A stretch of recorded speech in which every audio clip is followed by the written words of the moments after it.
Salut les Wargamers, c'est Mid de French Review, votre chaîne de rapport de live, tuto et live peinture. Aujourd'hui, je suis en compagnie de Pizza de Tsench pour un faction focus autour de la destruction, puisque tu nous as préparé pour l'ensemble des sous-factions qui ont un Battle Tome, une petite description de leur fluff, de leur style de jeu, pourquoi pas de leurs lacunes, et aussi de leur coût en euros si on décide de se lancer parce qu'on s'identifie dans une de ces factions. On se retrouve donc les Wargamers en compagnie de Pizza pour la revue de la Grande Alliance de la destruction, donc qui sont l'ensemble des peuples qui sont capables de se friter avec n'importe qui, voire même eux-mêmes. C'est ça, en fait, ils ravagent tout sur leur passage et c'est un peu comme une nuée de criquets qui va un peu tout détruire. Me parle pas de cricket. En tout cas, il y a pas mal de factions qui peuvent prêter allégeance à la destruction. On va encore une fois aujourd'hui se focaliser autour de ceux qui ont un Battle Tome, à savoir les Bisclos, c'est les ogres montés / les Yétis. On va avoir les orques sauvages et ensuite on va avoir les Iron Joe. Même méthodologie que sur l'ensemble des grandes alliances focus, puisque tu vas au début nous présenter le fluff de chacune de ces parties. Ensuite, on va voir justement leur style de jeu. Est-ce qu'elle couvre l'ensemble des phases? Est-ce qu'on a des lacunes en tir, en magie, en corps à corps à voir? Ensuite, est-ce qu'elles vont créer des frustrations aussi bien au niveau de leur prise en main que du fait de les affronter? Et enfin, est-ce que c'est des armées qui vont coûter cher dépendamment du style de jeu qu'on va adopter, soit de la masse, soit de l'élite? On va commencer par les Bistoclos. Qu'est-ce que tu peux nous dire sur ces gros tout nus? Alors, au niveau du fluff, en fait, on a des ogres montés qui vont en fait être un maudit. C'est-à-dire qu'en fait, on a des saisons sur les différents plans et on va avoir ces bisclos en fait qui vont être suivis tout le temps par la glace. On pense qu'ils ont été maudits par Gorka Morka. On ne sait pas pour quelle raison. Et en fait, ils peuvent pas rester sur place car dès qu'ils restent trop longtemps à un endroit, ça finit par geler et ils peuvent mourir de froid. Donc en fait, eux, ils sont déjà quasiment immunisés au froid par principe, tellement qu'ils sont habitués d'être dans de la neige. Et ils vont être suivis par des bêtes qui vont être habituées à un univers froid, montagnard.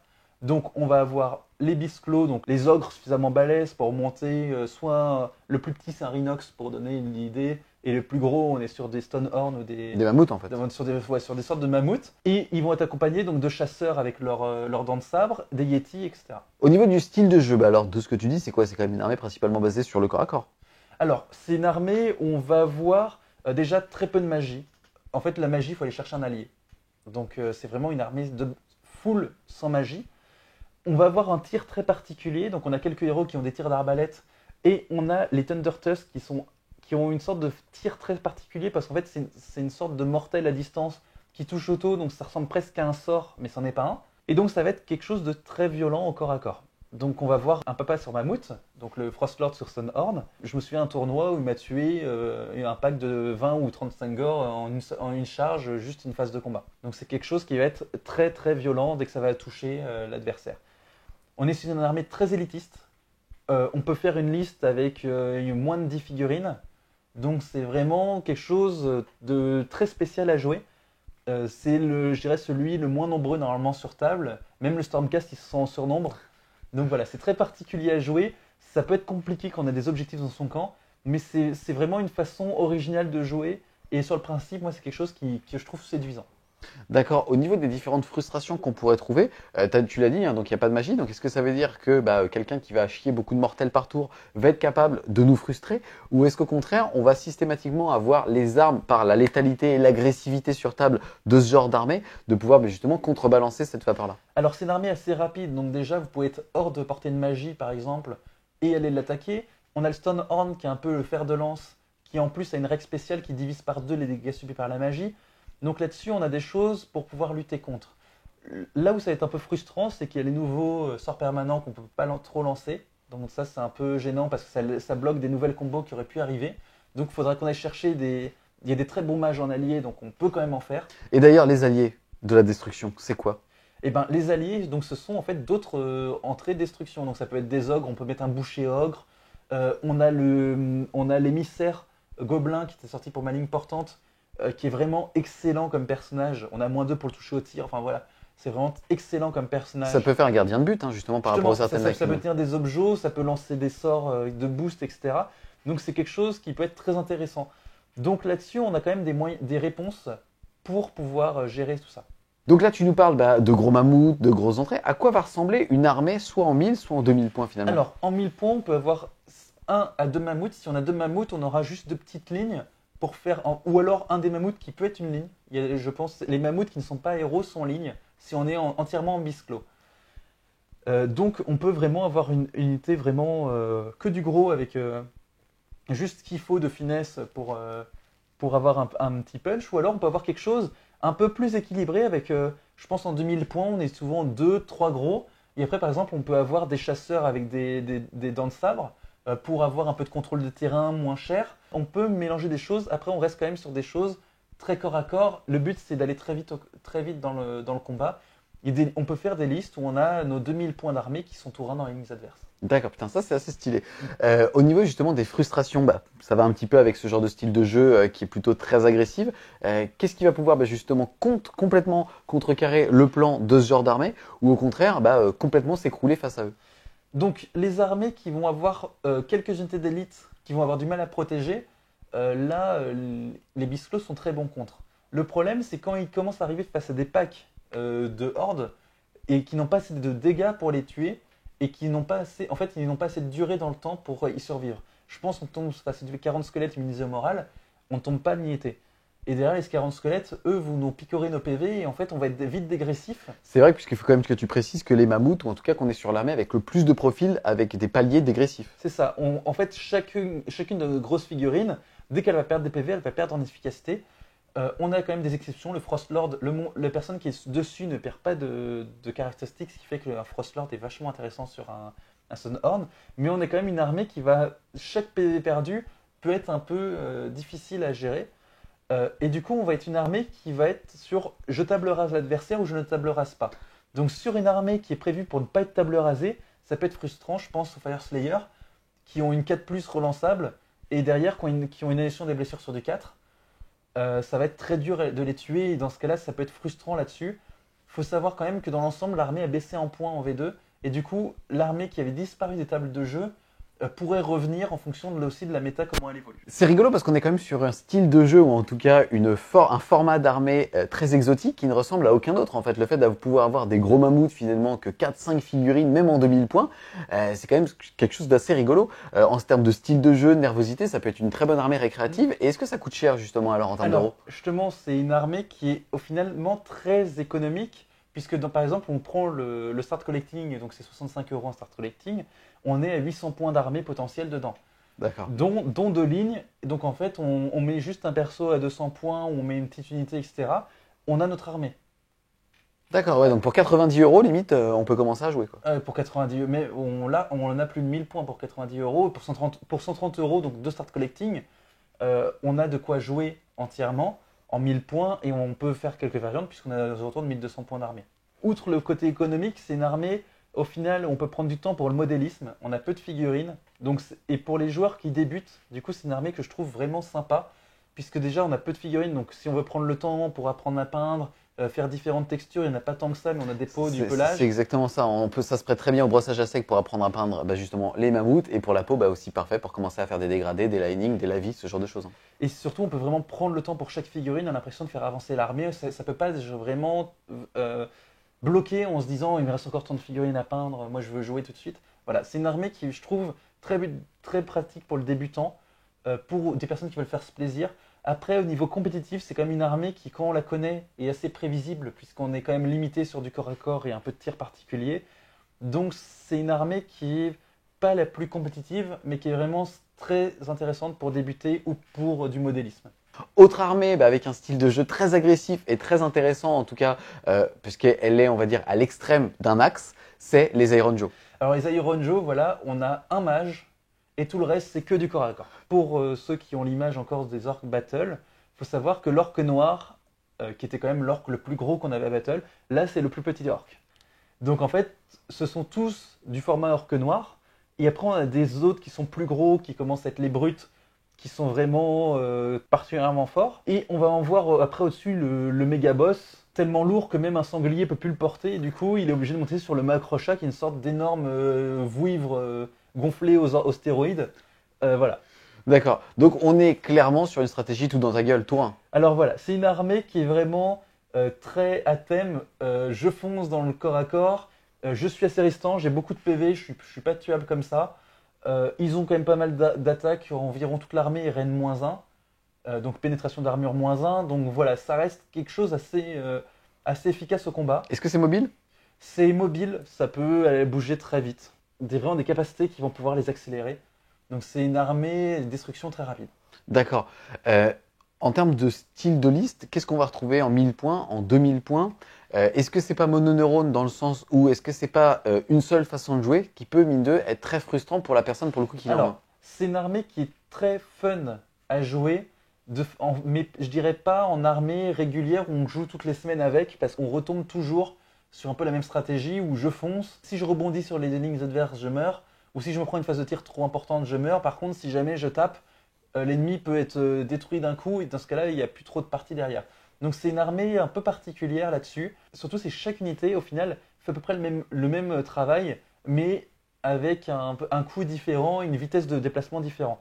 Ceux sur cochon, par exemple, donc les Gorgrunta, ont des profils de brutes, mais montés, donc ils se déplacent plus vite. Et le cochon bah, tape. Et cochon tape, et tape fort. Est-ce qu'on est personnage dépendant, aussi bien au niveau des synergies que de l'espérance justement d'un énorme mec avec sa grosse hache qui est capable de défourailler une grosse unité? Alors, en fait, on est personnage dépendant pour une seule chose, c'est pour les tests de morale. Parce qu'on a un moral assez bas, on est sur du moral humain, donc à 6, et on a quand même des unités qui peuvent être populeuses, donc on peut perdre beaucoup de figurines. Donc ils ont besoin d'un personnage à côté pour immuniser au test de morale grâce à un point de commandement. À côté de ça, les unités ont des profils très performants par eux-mêmes, et les héros vont apporter des bonus de mobilité ou autres, mais ça ne va pas forcément être trop basé là-dessus. Il n'y a que la capacité du méga boss qui peut faire une fois par partie pour la WAG, qui est donc en plus d'être emblématique, est vraiment quelque chose qui va être impressionnant sur un tour. D'accord.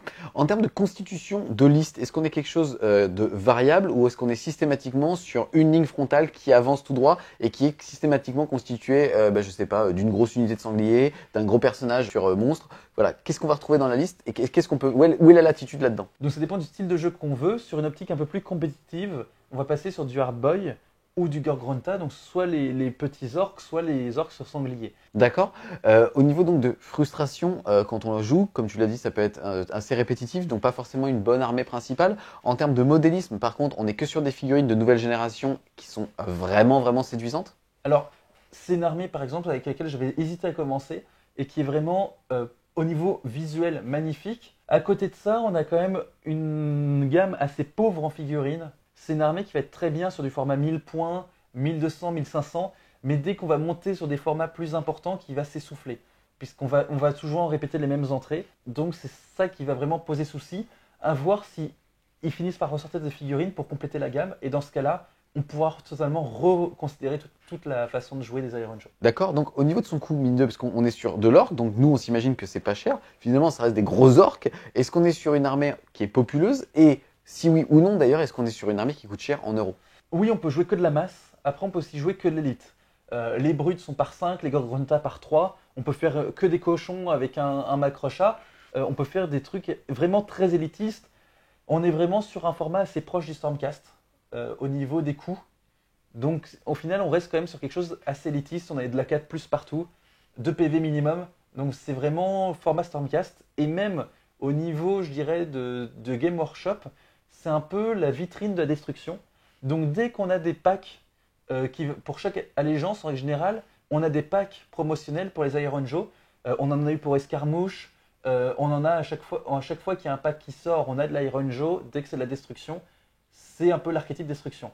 À voir si ça va le rester ou non, mais pour le moment, c'est une armée qui a quand même pas mal d'offres promo, donc on peut faire une force assez rentable. D'accord. Une armée en 1000 points avec les starters, c'est possible que ça sera rentable par exemple d'en acheter deux plus un petit personnage, au Alors, contraire sur oui, un gros monstre? déjà, à partir du moment, si on voulait jouer des personnages sur sanglier, il faut savoir que les personnages sur sanglier valent 5 euros de moins que le start collecting, et sachant qu'on a les mêmes figurines dedans. Donc, Plus le reste. plus le reste. Donc c'est vraiment, le start collecting est vraiment très intéressant là-dessus. Donc n'hésitez pas à en acheter 2, 3, si jamais vous voulez vraiment vous lancer dans cette armée. Le start collecting peut être spammé, vous aurez trop, le héros vous l'aurez un peu en trop d'exemplaires, mais en le convertissant on peut lui mettre des haches et il fait un très bon hard boy. On continue dans les peaux vertes avec les orques sauvages, dernière faction couverte par un battle tome de la Grande Alliance de la Destruction. Alors leur nouveau nom, les Bone Splitters, et en fait c'est quelque chose de très particulier au niveau du fluff. En fait, ils sont dans le royaume de la bête. Quasiment tous les Bone Splitters se trouvent dans un seul et même domaine qui est celui de la bête.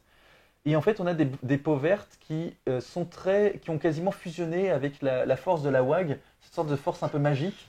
Excuse-moi, c'est un peu les orques 68 arts. C'est ça. Les mecs, ils ont fait grève et ils ont fumé de la drogue. C'est ça. Et en fait, ils vont finir par un moment s'énerver, ils vont être totalement submergés de la magie de la WAG, ils vont faire, soit ils vont taper une idole de Gork ou quelque chose, qui va faire qu'ils vont être bannis, virés de chez eux, de leur tribu, et ils vont finir par rencontrer un chaman un peu bizarre avec un masque. Crash Bandicoot. C'est ça, c'est exactement ça au niveau du look. Et ils vont le lancer en fait sur de la chasse aux monstres. C'est une armée de chasseurs de monstres. Pour prouver leur valeur, ils vont devoir aller attaquer des monstres qui pourraient les écraser d'un seul pas. Mais ils sont tellement nombreux, ils sont tellement omnibulés par le fait de les tuer que c'est une vraie menace pour la faune du royaume de la bête. Et ils s'en servent pour faire leurs armes, manger. Ils ont des règles spéciales pour chasser les behemoths. C'est vraiment quelque chose fait pour tuer du monstre. D'accord, donc ça se traduit dans le méta. Ça se traduit dans le méta. Ils ont même des mecs ils sont deux à porter une sorte d'énorme lance. Et en fait, ils peuvent le lancer et le planter des monstres. Qu'est-ce que tu peux nous dire sur leur style de jeu? Est-ce qu'on est sur une armée qui est basée sur le tir, sur le corps à corps? Est-ce qu'on est sur de la masse, de l'élite? Alors, c'est une masse, mais avec 2 PV par tête, mais qui a une faible braverie. On est sur une armée qui n'a pas de sauvegarde d'armure. En fait, elle a toujours une sauvegarde à 6, peu importe ce qui se passe. Sauvegarde de t-shirt, quoi. Elle a une sauvegarde De t-shirt, slip, pour mais eux. qui ne peut pas disparaître. D'accord. C'est-à-dire qu'au final, ils ont des tatouages magiques et c'est leur croyance qui fait qu'ils vont résister ou non. Donc, ils ne peuvent pas avoir de bonus ni de malus, c'est toujours sur du 6. Donc c'est une armée un peu fun, mais qui a quand même des bataillons qui vont la rendre compétitive. Mais on va devoir jouer beaucoup de figurines pour la rendre compétitive. D'accord. Donc, excuse-moi, est-ce qu'ils savent tirer? Est-ce qu'ils sont basés sur la Alors- magie? Donc, ils ont des chamans, tu l'as dit? Alors, il faut savoir que les Iron Joe, comme les Bone Splitters, ont de la magie très aléatoire, qui vont avoir des effets. Par exemple, les Bone Splitters, dès qu'on va faire un double sur notre sort, on va avoir un effet bonus qui peut être vraiment important. C'est-à-dire on peut presque doubler l'effet du sort si on lance un dé et qu'on fait un double. Ils ont donc de la magie, mais assez aléatoire. Ils ont des artefacts très aléatoires. Par exemple, il y a un masque, ils peuvent suicider un de leurs personnages et faire de la mortelle quasiment à l'infini s'ils sont chanceux. Ils ont beaucoup d'archers, mais très peu précis. Et donc on va devoir lancer des sorts pour les rendre plus précis. Mais par contre, qui tirent énormément de flèches. Donc ils ont énormément de saturation. Et en fait, c'est vraiment une armée de saturation. C'est rigolo, mais de la façon dont on parle, c'est vraiment l'armée qu'on peut s'imaginer orc, en fait. C'est ça. C'est fun, c'est de la saturation. Ça peut, si jamais vous avez de la chance avec la bonne WAG, tout casser ou au contraire, vraiment rebondir sur n'importe quoi. C'est une armée qui est fun à jouer ou c'est une armée qui est frustrante? Alors, c'est une armée qui est fun à jouer. Elle est un peu longue à peindre, à collectionner. Elle peut être un peu chère. Toutes les personnes que je connais qui jouent Bone Splitter continuent à le jouer au fil des différents manuels généraux. Il faut savoir que c'était quand même une des armées les plus fortes qui existait dans le manuel général 2016, avec la Kunin Ruck, qui était une armée qui pouvait vous faire 300 tirs de flèche par tour. Donc c'était quelque chose de saturation impressionnant. C'est une armée qui a toujours des bonnes choses à faire et qui est assez originale parce qu'on va vraiment partir sur de tout. Sur du compétitif, on va faire beaucoup d'unités, mais aussi à thème, par exemple, on tombe face à du Bisclo avec des règles de chasseur de monstres. On peut vraiment s'amuser et quasiment faire une chasse aux monstres. Il y a vraiment de quoi s'amuser sur cette armée. Est-ce que c'est une armée qui va coûter cher? Donc oui, puisque c'est de la masse. Alors, dès qu'on joue de la masse, oui. Après, on peut essayer de faire, par exemple, plus de chevaucheur de cochon et tout ça. Mais on n'a pas de grosses figurines qui coûtent beaucoup de points. Donc, c'est une armée qui va quand même coûter cher. Surtout qu'on n'a pas... En fait, c'est une armée avec quasiment pas de start collectif. D'accord. Tu as parlé de leur faille qui est la bravoure. Est-ce que tu ne penses pas que justement qu'avec l'arrivée des points de commandement et le pass auto pour un seul point d'une grosse unité, c'est une armée qui peut revenir méta? Alors, c'est une armée qui a une augmentation en coût sur les entrées qui étaient les plus rentables. Mais du coup, l'avantage des points de commandement, c'est qu'on va pouvoir protéger l'unité qu'on veut. Avant, on mettait la présence exaltante, on en mettait une. Ou alors, on mettait une autre aura. Mais ce qui se passait, c'est qu'on n'avait qu'un seul pack qui était protégé. Donc, l'adversaire a toujours des choix à côté. On avait souvent, il tuait la moitié du pack, le reste sautait au test de morale. Donc, ça va pouvoir changer ça. Et l'adversaire va devoir répartir ses tirs s'il veut jouer sur le moral. Ou alors, il va devoir tout mettre sur un, sachant qu'on va certainement garder des points de commandement pour les mises au moral. Donc c'est une armée qui y gagne au passage en V2, malgré qu'il y ait une petite augmentation en coût sur certaines entrées intéressantes. D'accord. On a fait le tour de l'ensemble des factions qui sont couvertes par un Battle Tome. Avec l'arrivée du manuel général 2018, est-ce qu'on a une chance d'avoir certaines allégeances pour, encore une fois, les oublier, les anciennes factions qui sont? Les peaux vertes d'un côté, on a les gobelins avec soit les gobelins classiques, les Moon Clans, les chevaucheurs d'araignées. Et enfin, on a tous les ogres avec des trucs séparés pour les mangeurs d'hommes, les ogres classiques, voilà. Tout ça, on n'a hélas aucune allégeance dans le manuel général 2018, donc il faudra jouer en Grande Alliance Destruction. Donc l'intérêt, c'est qu'on peut mixer, mais qu'on n'a pas les meilleures règles au niveau du trait de seigneur de guerre, relique et tout ça. Après, si jamais vous avez un coup de cœur pour les Iron Joe et les Bisclos, vous pouvez mélanger tout ça avec quelques Moon Clan pour des chaussures de Squeak pour le délire, et tout ça en Grande Alliance Destruction, ça reste l'avantage des Grandes Alliances. D'accord, donc ça c'est les grandes alliances pour tout mixer. Maintenant, si on veut jouer full Battle Tom, c'est avec les 3 factions qu'on a présentées dessus, où là pour le coup c'est parfaitement jouable, c'est même des factions qui sont relativement pérennes, donc on peut clairement investir dedans. Hein. C'est ça. Ça reste, je dirais, un classique, et la Destruction a toujours eu cette base de fans qui, peu importe ce qui s'est passé pour le groupe Destruction, jouent toujours Destruction, et c'est vraiment une armée où il y a des fans purs et durs qui ne quitteront jamais la Destruction. On a fait le tour justement de l'ensemble des factions de la destruction. Merci beaucoup Pizza pour ton analyse. On espère clairement que vous avez aimé la vidéo. Si c'est le cas, n'hésitez pas à mettre un gros pouce bleu, à la partager et à vous abonner à la chaîne. Et on vous dit à plus les Wargamers!